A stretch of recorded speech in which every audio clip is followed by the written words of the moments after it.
All right, welcome to the Week 7 recap of Fresh Set of Downs. My name is Bruce Badgley. There's Joe Santalaquito. Joe, I tell you what, we had a lot of great games. Our buddy Dave Micah will be joining us hopefully here in a little while, and fingers crossed, we'll have a very special guest tonight, Rick Prete from Roman Catholic, the head coach. Uh, but until we get things rolling with Dave or what have you, I will do a little bit of the recap on District 4 and District 2 and District 11. Some of the big games that we talked about last week, Joe, that turned out to be very good. One of them was Northern Lehigh and Notre Dame. Northern Lehigh, a 1A school now, beat Notre Dame, and it ended up being 40-33, quite a battle. But boy, I tell you what, that Northern Lehigh team seems to, impress week after week. They just keep winning. A couple of the other games that we liked up there, Danville and Mount Carmel, teams that we've been following all season, they just seem to keep on rolling. And our buddy Dave, Mr. Burrick, isn't Berwick, it's Burke. They gave Dallas their first loss, 39-22. So teams are dropping like flies as far as like going from undefeated and to get their first loss, with the exception of Emmaus in District 11. They rolled and remained undefeated. They beat Liberty 49-0. So very interesting. A lot of teams keep on rolling, and other teams here just handed their first loss up there in District 2, District 4, and District 11. Now, getting into your neck of the woods there, Joe, and obviously you talked about the fact you were kind of a little out of pocket this weekend. But let's talk about the game that I was at on Saturday there at Franklin Field. The big rivalry game, and you have to refresh my memory. I heard a lot of talk at the game. St. Joe Prep and LaSalle is the one we're talking about. Was this rivalry like on hiatus for a while, or have they played year after year? No, they've played year after year. I don't know where that would come from.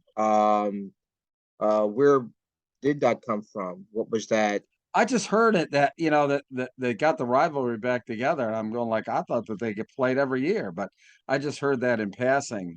Uh, Yeah, it's been a game that's played every year. In terms of the competitiveness of the rivalry, that I think, well, I don't think I know, that was rekindled last year when Sal beat them.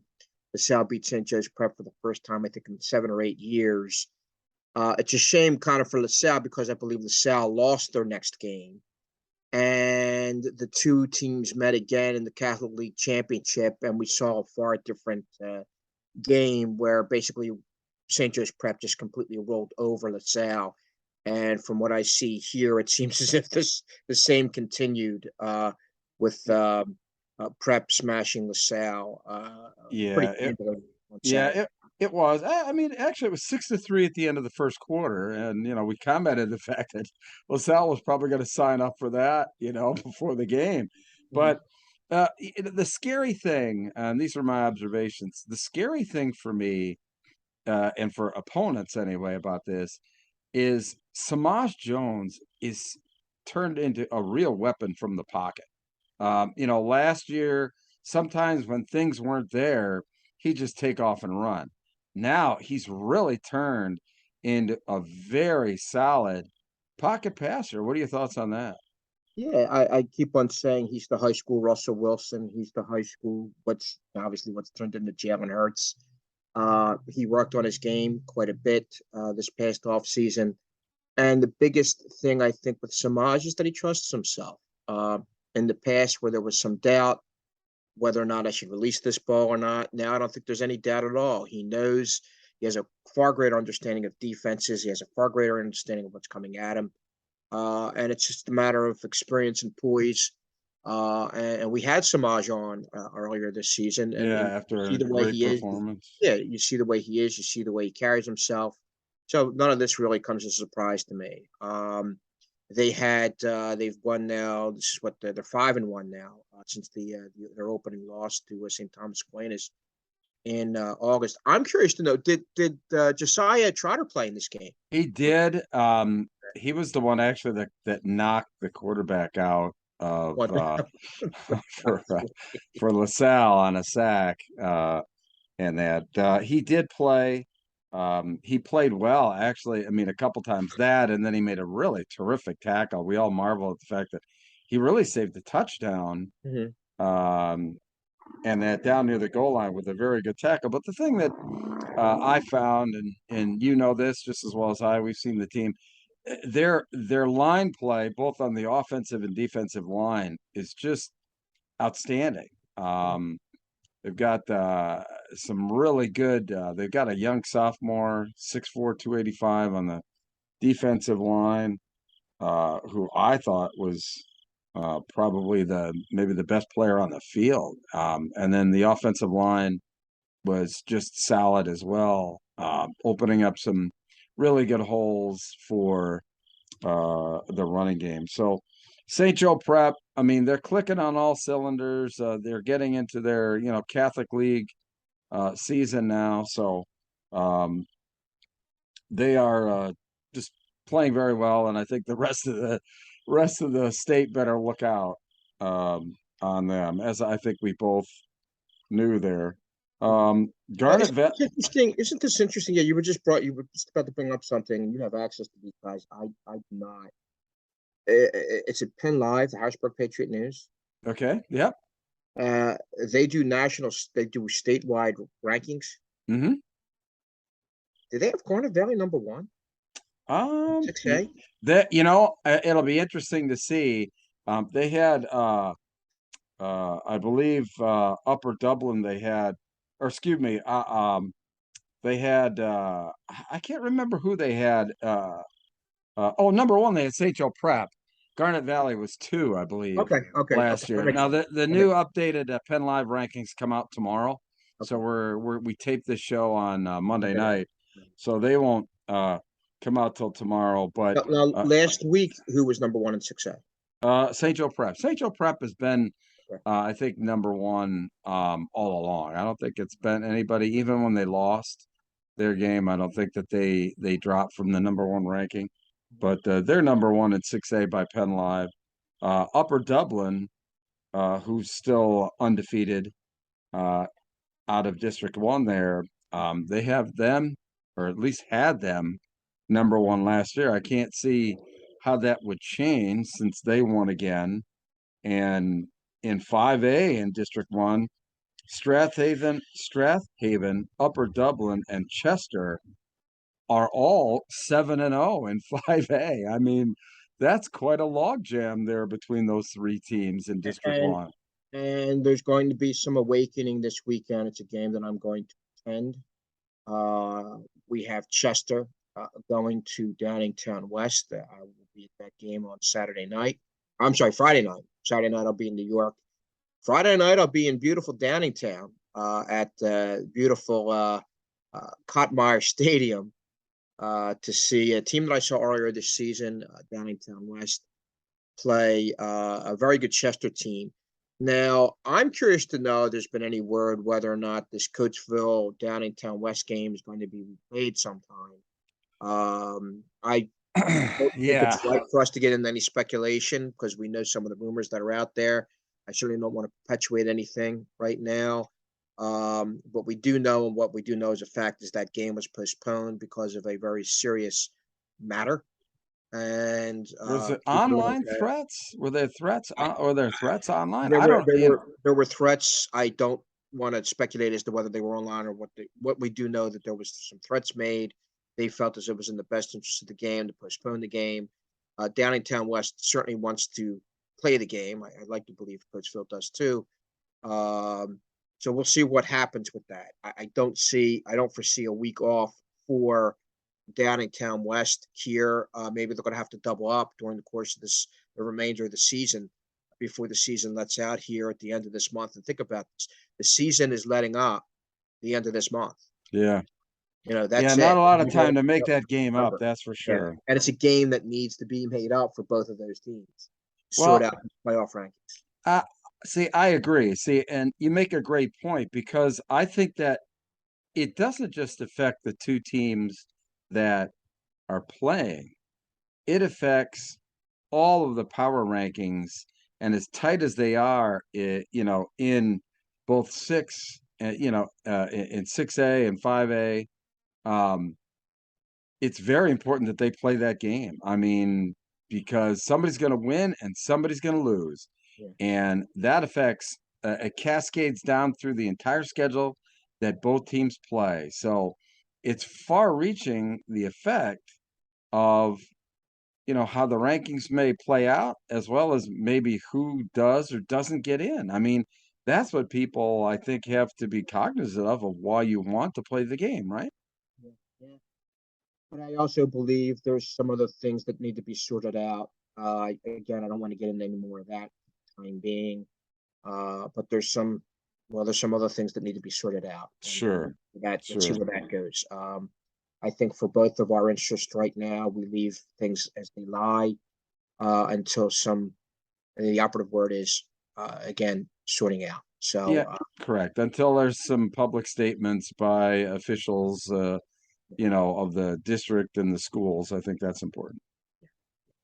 so All right, and another team that we've been talking about all year, um, Pope John Paul II, a 4A school, they won pretty convincingly 38-20 over a 5A Upper Marion team.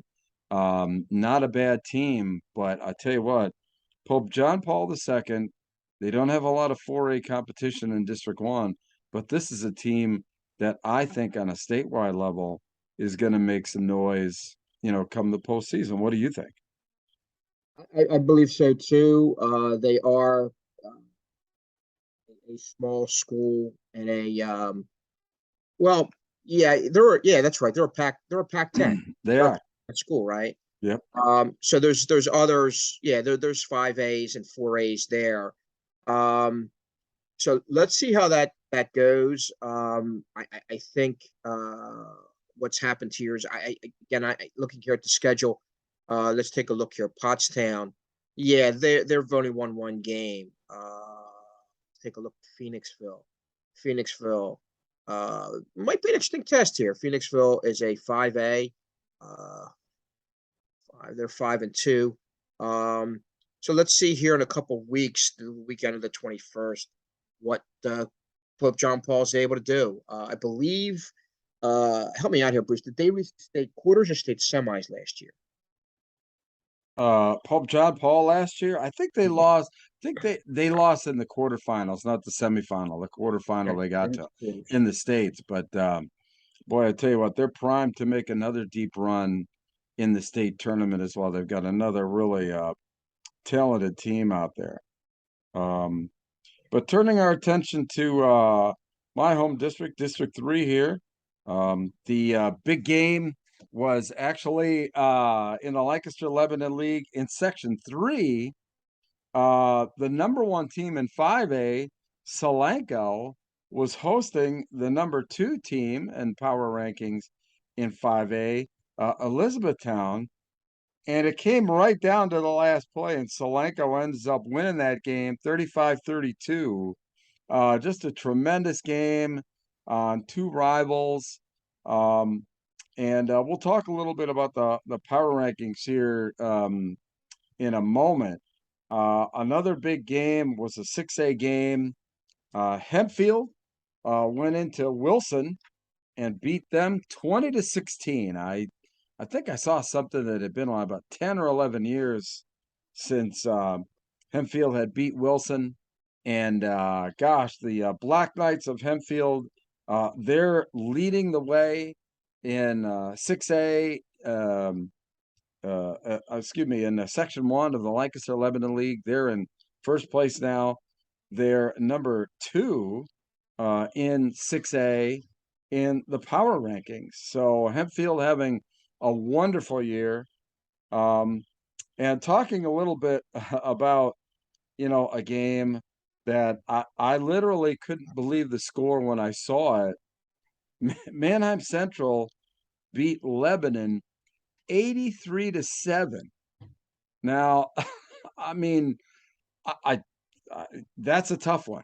Lebanon is actually I think a 5A school, maybe 6A school. I know it's a league game. Wow, 83-7. That was yeah, that was a tough one. I don't know. Well, You really have to be a wanting to get some points there. What's that? 11.5. And you said Mannheim Township? Mannheim Central. Mannheim Central. Yep. I can Mannheim, barely hear you. Mannheim Century. Yep. 83-7. That was a tough one. But talking a little bit about my power ranking, or about the power rankings in District 3. In 6A, there's a real logjam at the top right now between Cumberland Valley, Central York, Hempfield, and Harrisburg, all with just one loss. And I don't believe any one of them play each other down the stretch. So it's going to come down to obvious power rankings into how this is all going to play out. So um, I'm very interested to see in 6A here in District 3 how it's going to play out, because everybody that Cumberland Valley, Central York, Hempfield, and Harrisburg has played, they need to have them win so that their power ranking goes up. So that's going to be very interesting. And I was talking a little bit about 5A here in the district. Solanco is number 1. Exeter is number 2. I believe, and both teams are undefeated. Now, the very interesting thing, and we'll talk a little bit about this, Exeter has a really tough game coming up this week. Solanco, their strength of schedule down the stretch, not as strong as Exeter. So I'm really interested to see how the power rankings are going to shake out between Exeter and Solanco, and to see ultimately who finishes number 1. I mean, I guess that's why we have power rankings. But you have a Section 2 5A team and a Section 3 5A team. I've got to believe that the Section 2 5A team ultimately will prevail in the power rankings. So that's how some of the highlights went in District 3, and the top 5 that I've got for District 3, regardless of classifications. Have Hempfield in this week as number 5. They cracked the top 5 ranking. Number 4 I've got as Harrisburg. They continue to play well. They've got a tough test this week. Why I'm missing? Number 3, Mannheim Central, who is just, obviously you can see they're just bulldozing everybody. At number 2. And I still have Exeter at number 1. No reason to think that they're not going to remain number 1, but they have a really tough test this week. They are going to, I think they play at Hempfield this week. So that is going to be one heck of a game. So the one thing we forgot to name a player of the week last week, but we can't go this week without a special player of the week nominee, our Brood Athletic player of the week. I think I sent you a little note on this, Joe, but Jaheim White of York High. Mhm. This guy had 417 yards rushing and 7 touchdowns against another conference opponent, 6A Dallastown. They won that game 66-49. It was a regulation game. 66-49. I mean, probably every third play it sounds like there must have been a touchdown. What do you think? Yeah, sounds like a basketball game. Sounds like a fast break basketball game when the defense was played. I, let me retrace the steps here. Mannheim Central, looking up here, they are 4A, and they won a game against 83-7. Yes. Um, I know we have a mercy rule here. I'm still trying. I'm still a little bit confused. Only in the second half. The clock runs if there's a 35-point Yeah, difference, yeah, just in the second half. yeah, So I don't know how many points they scored the first half. yeah. No, okay, all right. That's never a good look. I don't care where it is, who it is, what happens. It's never. Yeah, that was a little bit tough. I'll be honest with you. I thought it was a typo when I saw Yeah, when I saw it on Eastern PA football and that, but no, I mean, I absolutely took a double take on that. But so Jaheim, the winner there, um, of the player of the week, Jaheim White of York High, and I saw him in the Peach Bowl tournament when they played Woodland Hills, York High. He really just a solid player. He's got some good D1 offers there. But wow, 66-49. And Dallastown, a solid 6A team. I broadcast their game when they played um, earlier this year against Hershey, a high school, and that's a top flight 6A program. And gosh, that's just hard to believe. 66-49. A lot of scores that, hey, look, our buddy Rick Prete's gonna join us here, so I'm gonna bring Rick in now. All right.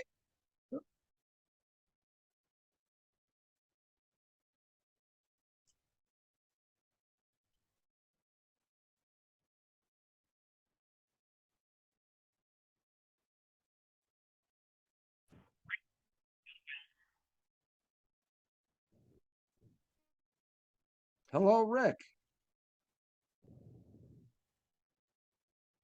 Look at there. That guy knows how to use the system.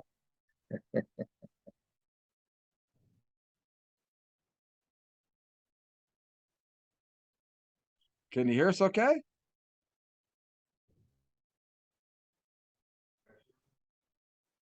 Hello? Edge Prete, do you hear us? He might be Rick. Yeah, I think you may have to unmute. I don't think he's muted. Okay.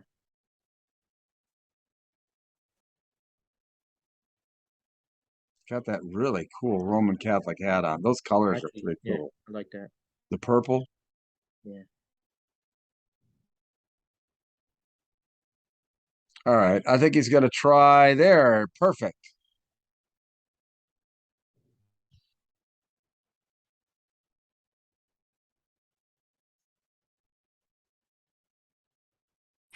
You there now, Rick? Hello. Hey, how are you? How you guys doing? Good, good. Good. Good, good. All right. Oh, you still there? Having some audio problems through the computer. Hmm. I hear him. It's a little bit of an echo, but I hear him. How about now?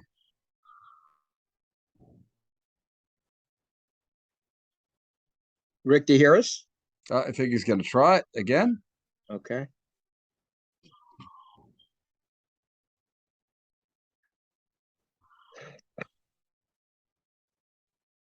I think we're getting him.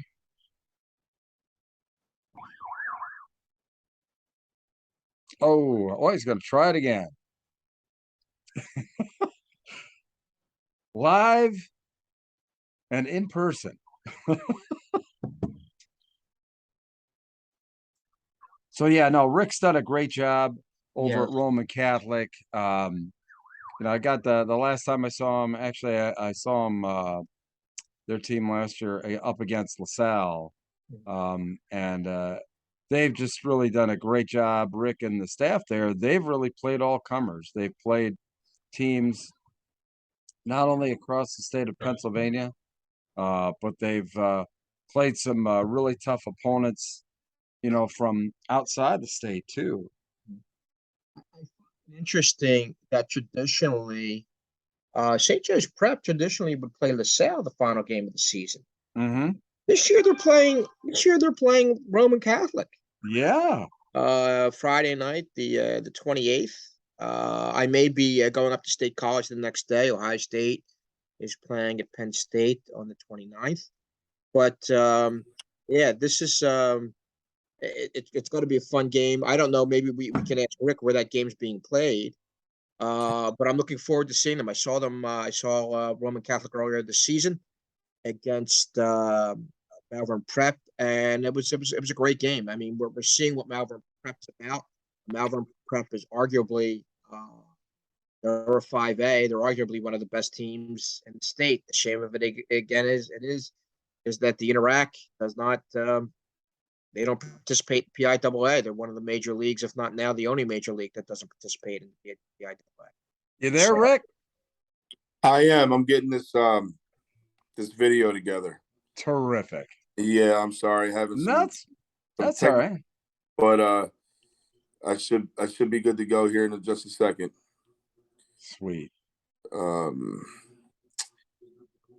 Yep, I got you guys. All right. Gosh, we can't see you though. Yeah, I am working on it. Oh. Tell you what, is there a way that you guys can I can join again through the computer, and that way Yeah. and then I'll use my audio through the phone. Yeah, that sounds good. Why don't you try that again? Just Okay. exit out again and we'll try it again. I'll stay on here on the phone, and then you guys should see me coming in On the computer. Yeah, great. Okay. So in the meantime, Rick, you guys continue to roll. You guys won again. And right now, with the way things are going, what's it, 6-1. You have the sale coming up this weekend. Rick, what do you like about how your team's playing right now? The biggest thing that we're doing is playing together. You know, I think we're playing a great schedule, and we're able to kind of see different situations and play some really good teams and see that we can compete with anybody. You know, and for us right now, that's a first, and that hasn't happened in a long time. Yeah, and you talked about the type of schedule. My gosh, you've played everybody. You've the number of teams. Obviously, you're playing all comers here. You came up to District 3 here, and you played Wilson and Trinity and District 1 there, Perkiomen Valley, Malvern Prep. Now you're in your Catholic League schedule. Um, you know, Obviously, it to me it looks like you're getting on a bus every single game. How do you think that that's kind of molding your team to build some chemistry and build some camaraderie? Yeah, I think our logistics are what they are, right? So we're going to have a lot more away games than we are home games. So when we look at the schedule and you say when you start PCL red play, it doesn't get any tougher than that. So when you're looking at your schedule and what you want to do, you want to play against really good programs like Wilson West Lawn, like Perk Valley, Malvern Prep. You want to put yourself through those tests because you want to expose some of your flaws. At least for us, that's what we want to do. We want to see where we need to get better at, and our kids know, hey, look, we're playing the best of the best, and every week it's about the process of getting better. It's not the outcome of the game. It's about the process of getting better. And I think our schedule has allowed us to do that. And I always go back to the point that our young men are very tight knit. It's a very tight knit group. They care about each other a lot. They're a heck of a lot of fun to be around. And that's the main thing here. I think that's how we're able to start getting the ball rolling a little bit this year. Yeah, when you say getting the ball rolling, you mean as far as really creating that winning aura and that winning attitude, right? Yeah. I think when you care about each other and you have a family first environment and atmosphere, and you're built around love and trust and accountability, I think winning is a byproduct. So that's what I mean about getting the ball rolling. Is just like this is the first year. our very first year here 4 years ago, we felt like we were trying to establish some things, and we got a little bit of momentum, and then COVID happened, our second year. And then the third year, we lose a bunch of guys. We're super young. We're talented, but we're super young. That was last year. And, you like, well, we got these guys that have looks at these schools and guys that looks at these schools, and you look up and, man, they're 3-7. But if you look at our schedule, we're losing 3 ball games by total of like 15 points or something like that. So some really, really good teams. There's some frustration there, but then you fast forward another year, which is this year, and it just feels like we're locked in, if that makes sense. No, it really does. Joe, you got a question for Coach? Yeah, can we talk a little bit about we see a very special young man on this team, junior wide receiver, Tyseer Denmark.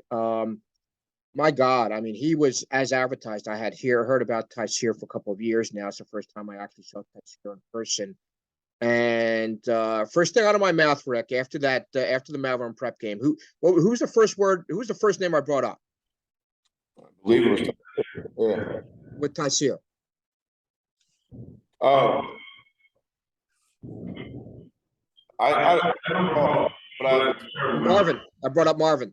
Okay. First word out of my mouth, Marvin Harrison. He's just that he did a lot of the same things Marvin did, and that's some pretty remarkable stuff. Bruce, that's how special the kid is. He's incredibly explosive. He's getting double teamed. I think there was a few occasions where I think Malvern Prep had 3 people on him, and he still managed to what I think he had 8 receptions. Yeah, 8 receptions for 108 yards. And again, this is a Malvern Prep defense, a very good Malvern Prep defense geared to stop him. The other young man I was very impressed by was your linebacker, and he's a senior, Jordan Montgomery, who seemed to be all over the field. So there's some talent here. I mean, you guys have right now it's a team that's getting offense when it should. You guys have been explosive, but I also see a team that is winning with defense. So, well, first of all, let's talk about Denmark a little bit. Talk about his qualities, Rick. Supremely gifted, number one. I mean, that's first things. I think God spends more time on guys, guys, right? He's one of those guys. He has a suddenness to him that a lot of college coaches speak of, the ability to, on any given play, take it to the house. I think that's a unique skill set. Like, there's a lot of good players in high school football across the country, but there's not many that on any given play, can take the ball to the house. He's an extremely hard worker at his craft and what he does. He's always running extra routes, catching extra passes, doing things of that nature. I think he has a ridiculously high football IQ, where he sees the shell, he sees what they're trying to do with him. He knows how to exploit it. This isn't just a kid that's, if we call something that requires him to run whatever route, he understands, okay, this is how I'm going to have to release this. This is how I'm going to have to do this. I got to settle down. I got to do this. I got to do that. So, and then his ball skills, are his playmaking ability, the ball skill are just through the roof. You're talking about a kid that can make ridiculous Odell Beckham type of catches, not afraid to go and get it in traffic. He can high point the football. It does a lot of things well. So, but the exciting thing about him is the growth plates for learning are still there. Like, he still has a lot of maturing to do, and a lot of growing as a player and a person to do. So we're excited about that. Well, Could that's you talk a fantastic. little bit about your freshman quarterback, Samaj Beal? Because that Beal or Beal? Samaj Beal. It's Beal. Uh, and remember, Tassir's doing this with a freshman quarterback who, again, I like a lot of things, uh, but you're also dealing with a lot of growing. But he seems like he certainly has all the tools. He's 6'4", Rick. No, No, no, mine mine's is about 6 months. Six About one. Okay. 6'1". Okay. But there's there's some ability there. I saw him throw some really deep balls. Talk about his growth and what you see from Smosh as the season's begun. with your quarterback. The first thing that stands out, or first thing that you can want to be a coach or in your program, is leadership traits. And the way he has the ability to get the entire team to flock to him. That's what we're excited about. He's the leader. You know, he's our guy. He's an extremely hard worker, and you talk about on the field. He's very polished. So he's seeing some things for the first time at a speed that he hasn't seen them before. So we do deal with some struggles in that, in that sense. But I mean, he has a great understanding for the game as a freshman quarterback, and I think he has a chance to be the best quarterback that ever came through this school. Wow. One of the best quarterbacks that ever played in the city. I think he has that kind of upside. I think he's the real deal. Oh, that's great. Rick, what do you like where the program is? I mean, we spoke briefly prior to the Malvern Prep. We spoke for a little bit after that game. I like what you've done with this program. I like the growth of the program. You are now in your fourth season, correct? Yes, sir. And we'll talk about where the program's grown, because you guys you've made. I'll be blunt with you. I mean, I've said it behind your back. I said it to your face. I'll say it here on the air with our folks watching, that you've made Roman Catholic football relevant again. Oh, I appreciate that, but it's always an inclusive thing. You know, there's a lot of people, a lot of great people in the building at the school that helped us get to this point where we're nowhere near where we want to be, but we have the platform to kind of elevate. I think a lot of it, and you go back to what Coach Murph did before I got there. I think it takes time, and the biggest thing that we had to do was show families that this is a place where you can succeed. This is a place where your son's going to go to college. He's going to have opportunity to play college ball. I think we were able to do that, but I always try to stay true to myself, and we try to stay true to ourselves as a program. And we really are just built off of caring about our kids. That's the number one thing. Care about them, spend time with them. So for us to get to a point where we're taking those next steps, it's exciting, but we're not there yet. And I have one other very important question. And I know the way coaches think. I know you have a big game coming up against LaSalle. I do have to ask, because you and I have a date, and I'm going to see you on the 28th, Friday the 28th, against St. Joe's Prep. It's a big game. Where's that game being played? I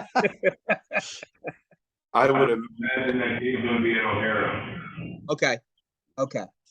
That's ideal. That's right up my alley. So that'll work out very well. I mean, the school's only 15 minutes away from me, so I'm looking forward to that. That's going to be, Bruce. That's going to be a nice rumble there against an exclusive team with Denmark going up against some of the defensive backs that St. Joe's Prep poses, and I believe Josiah Trotter. I think was the LaSalle game Josiah's first game back for Prep? It was, yeah. I think he went out the first series of the first game, and this was the first time he played. So since then, but I tell you what, it's been an enormous, a lot of gratification on my part to see Rick. Gosh, we first met quite a few years ago, some 7-on-7 stuff, and to see where you're at right now. Gosh, I'm honored the fact that we've kind of gone up together here and that, but it's been an awful lot of fun. I always appreciate everything that you've done for me, all the support and what I've been doing and what we do, and we'll support you. And And I can tell you one thing, we're not supposed to root for, coaches and people and everything like that, but it's hard not to root for a guy like Rick Prete, who's really put together such a great program at Roman Catholic. And, you look forward to what's in the future. It should be a lot of fun. Rick, what do you think? Well, Bruce, thank you. And I'll tell you the same to you. So you work really hard, and I know some stuff that you've been working on for a long time. So to see you following, doing the things you want to do is hats off to you. I'm happy for you. I'm proud of you too. So, All right. but All yeah, right. definitely. Hey, Bruce, we got to talk to Rick about getting some of those Roman Catholic hats. That's a sweet hat. That I know. We love the purple. I mean, Yeah. I don't know if I can wear it on the sidelines for obvious reasons, but that's a pretty sweet deal. Is that fitted or? Oh no, I can't wait. I got too big of a head here. No, but you guys We're always more involved to come by and get a hat, or send me your address. I'll mail one out to you. I'm going to poke around. We may take you up on I'll see you on the 28th. We may take you up on that. Rick, look forward to seeing you in the postseason. And obviously, it's busy during the week, during the season here. But thanks so much for giving a few minutes of your time, my friend. All right. And Yes, sir. really look forward to seeing you in the postseason. All right. All right, Bruce. Thanks, bro. Okay. All right. Take care, Rick. We'll see you later, my friend.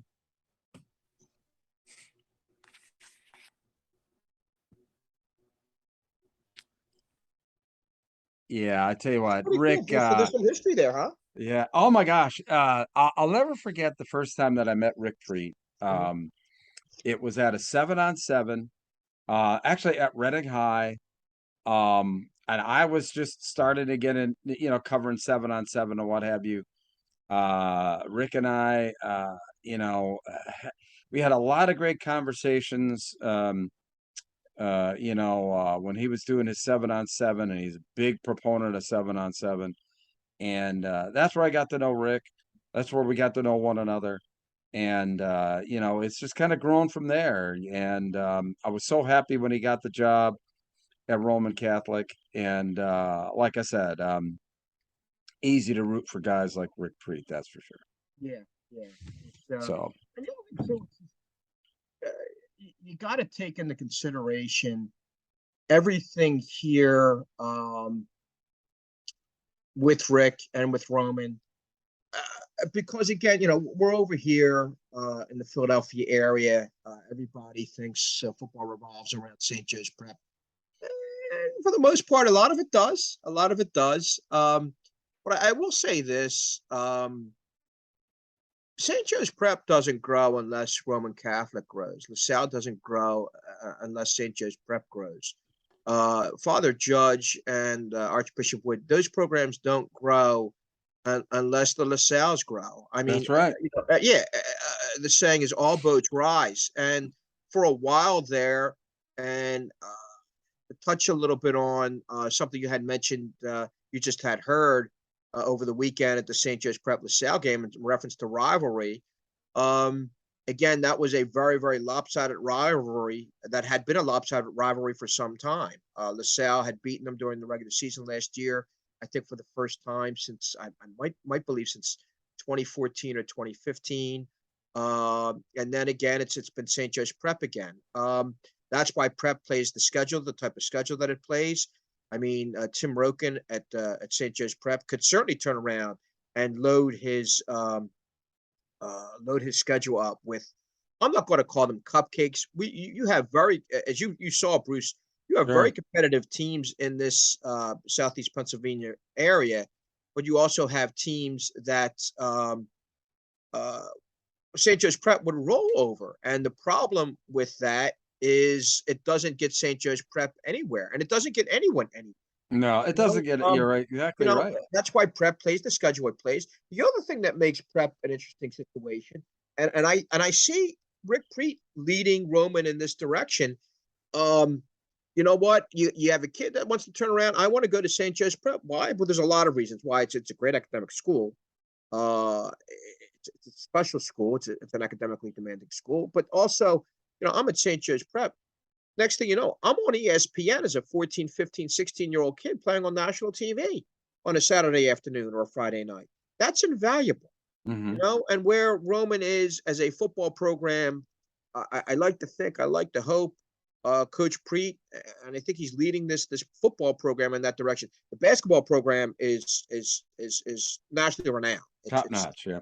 It is in that program, and um, it has been on national TV. So I see Coach Prete and what he's doing here and where this program's going. I'm very much looking forward to is it 2 weeks from now, the 28th, and that'll be great. That if that game is played at O'Hara, so we'll see where things go, but it'll be something to look forward to, and it's going to be a fun football game to be there to watch, the cover, and it's not certainly going to be. I don't see it as being the blowout type of game that we used to see in the past with St. Joe's Prep and Roman Catholic. Well, and regarding, the two teams that are on a collision course, actually, I mean, obviously St. Joe Prep and Roman Catholic in the Catholic League there, but to get to, the state championship game, it's going to be Imhotep and Roman in 5A Yeah, that are going to be button heads. Let's just say all signs are pointing to that, those two just kind of button heads. It's a shame that, both can't go, but between the two, that's going to be one titanic struggle between Imhotep and Roman Catholic, if and when they do meet this year in the postseason. What do you think they about that? yeah they seem to be on a course with. Yeah, that's going to be one heck of a matchup. Some of the games that you've got this week, important ones. Um, Chester is at Downingtown West. I'll be there at that game. Yeah. I mean, that's probably, I would say that's probably the best game between District 1 and District 12. Garnet Valley is at Lower Marion. There weren't a They're lot of, both they're both district. They're both district one. yeah, okay. Chester and Downingtown West are both district one. Downingtown West being a 6A, so this is going to be a huge victory for if Chester wins, that'll be a huge victory for Chester in the standings because it's a 6A, and it'll be a gigantic confidence boost. The other side of it is Downingtown West is playing a team that again is very competitive. Coach Bell has done a fantastic job there. I'm hearing nothing but amazing things about their freshman quarterback and his poise and how he's been able to deal with things there. So it's going to be my first look at him in person. So Hmm. I'm looking forward to seeing that. And I saw Downingtown West in their season opener against South Jersey's Highland in the brawl at the beach. This will be my second chance seeing them. So let's see how much they've improved. Mike Bolano, the Downingtown West coach, does a great job year after year. Um, and I think, I mean, the lean would be Downingtown West. They are a larger school. They are playing At home. game at home. They are physically a larger football team. If anything, Downingtown West wins through a war of attrition, wearing down a smaller, physically smaller and squad-wise smaller Chester team. But that's where it gets fun. That's where it gets exciting. Bruce, I believe you and I were sidelined last year for that Chester. I think it was Chester Coatesville. Yep. When Coatesville came back late to win that game, Chester had its chances, and Chester seems like they're always going to have chances to win. And here's again another traditional, we'll call it basketball school, because obviously I don't think anybody's won as many state championships as Chester has in basketball. But Dante Bell has done an amazing job in building that football program to where it's now reached a level of respectability. Yeah, absolutely. That's probably the best game down your area. Dave's got some great games. Emmaus, who's still undefeated, is at Nazareth. His team Burrick is at undefeated Danville.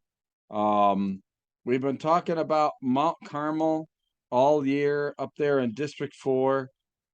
They're at Southern Columbia this week, undefeated Mount Carmel at Southern Columbia, who's got 2 regular season losses for the first time in, gosh, who knows how long.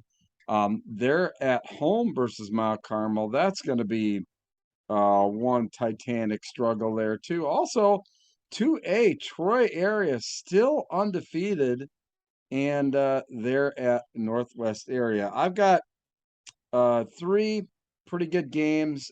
We've kind of taken State College under our wing all year. They're undefeated.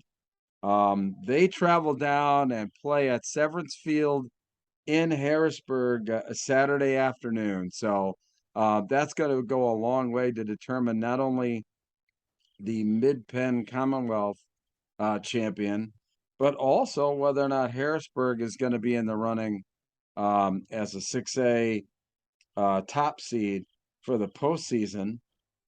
Undefeated Exeter is at 1-loss Hempfield.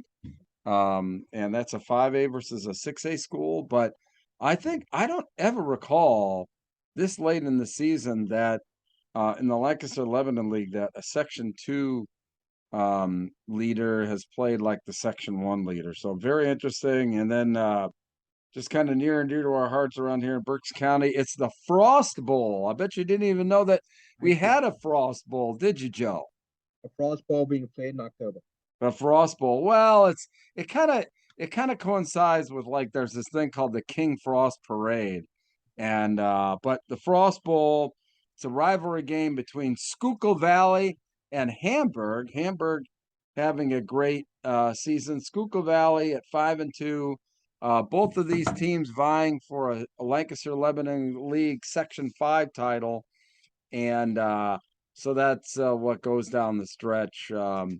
For me, as far as like big games, it seems like things are kind of weaning out as far as like the big games here. I think that the cream is starting to rise to the top, isn't it?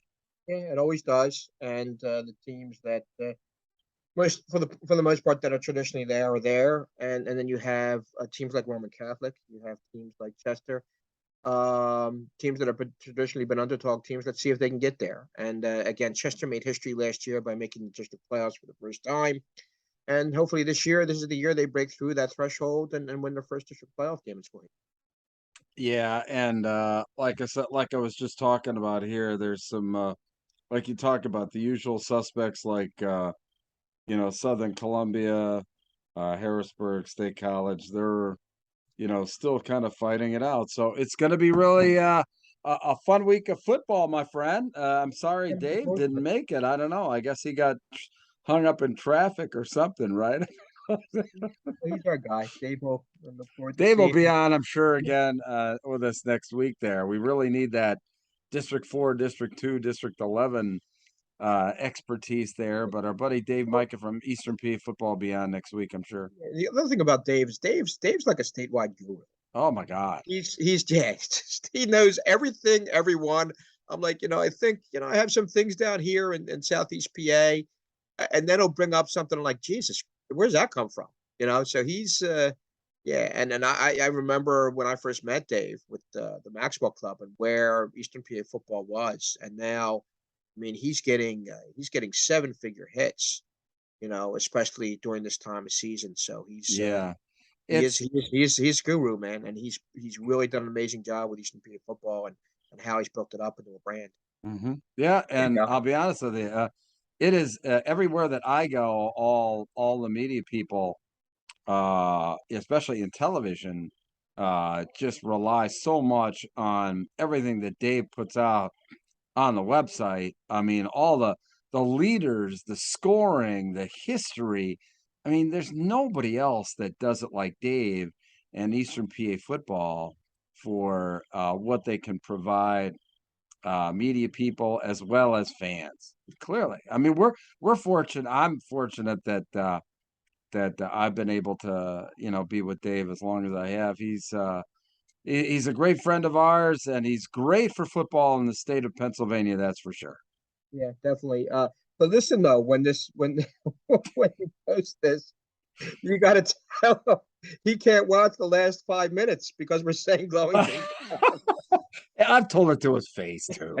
I mean, I tell it to his face all the time. But we're lucky to have Dave in Eastern PA football, and we're honored to be affiliated with him. So anyway, fans, listen, check out easternpafootball.com for everything you need related to scores and what have you. Joe, we'll be back next week, and we're counting it down. Believe it or not, my God, this is going to be 7 weeks in the book. It just seemed like we just got started. Yeah, and I have to get used to the fact that high school football is beginning a little bit earlier than it used to be traditionally done. Yeah. Began, and it's ending now in October, where again the month of November is playoff month, and the month of December is championship month. Yeah. So it's things there that through time settle down, you get used to, because I have a little bit of that old school Timmy. It's been a while now since I've actually covered a Thanksgiving Day game. And I think it's it's it's it's it's going to be a while before I cover maybe another one. I don't see it. Yeah.